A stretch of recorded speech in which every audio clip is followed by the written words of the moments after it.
Well, hi there. I just wanted to share a couple thoughts from Habakkuk, uh, and starting in chapter 1 and verse 2. Habakkuk speaking, and he says this. He says, "How long, Lord, must I call for help, but you do not listen?"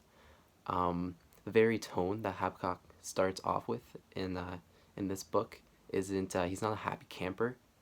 He's coming to the Lord, in fact, with complaints. Uh, Without going too much in the history, just so we can get the context, really what was going on in his day and age is he was seeing a lot of corruption and scandal. And I'll give you an example. The rich were making the poor and less wealthy people pay for the crimes that the rich people committed. And there's a whole lot more things happening around that time. Um, and he comes before, so Habakkuk comes before God and says, "Why do you make me look at this injustice? Why do you tolerate wrongdoing? Destruction and violence are before me. There is strife and conflict abounds. Therefore the law is paralyzed, and justice never prevails. The wicked hem in the righteous, so that the justice is perverted."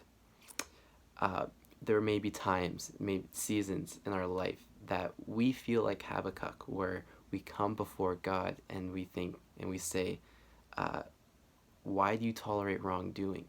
Uh, we have we can go look on social media and we can see all these different things happening around the globe and think to ourselves, "Lord, don't you care?"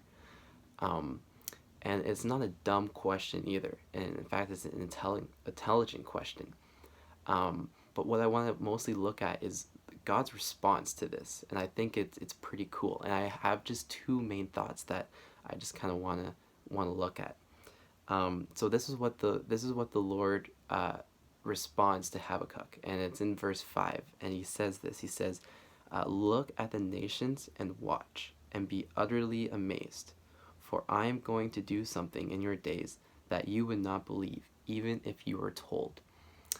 So he tells Habakkuk, "Look, I know things are bad now, but I have a plan." And that's my first point, because I think this can be applied to us nowadays. So my first point is that God has a plan, and he tells Habakkuk, which is pretty cool, that, "Hey, if I told you what my plan was, you wouldn't believe me." But then he sort of, as we'll see later, he kind of gets into his plan. Um, After he says this, he kind of opens up and tells Habakkuk what his plan is.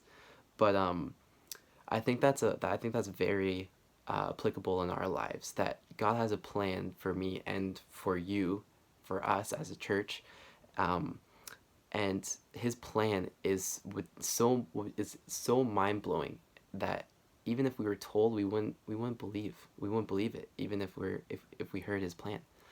So I think that's a very cool thought, something cool to think about. And here's the second point, and I'll just a warning: it's not as exciting as this the first point, and it's this. It's in verse 6.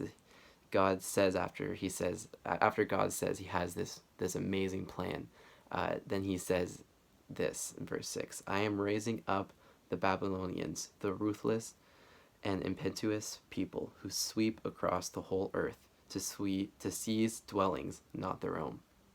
So after telling Habakkuk, "Look, I have a plan. It's gonna blow your mind, and here's what I'm gonna do." Essentially, what God says is, before things get better, things are actually gonna get worse. Now, it's again, uh, this may, especially in these times, this is applicable in we can pull this and bring this into our own lives.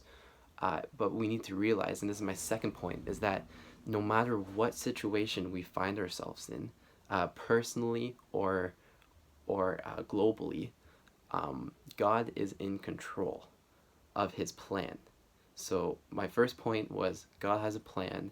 Second point is God is in control no matter what circumstance we find ourselves in.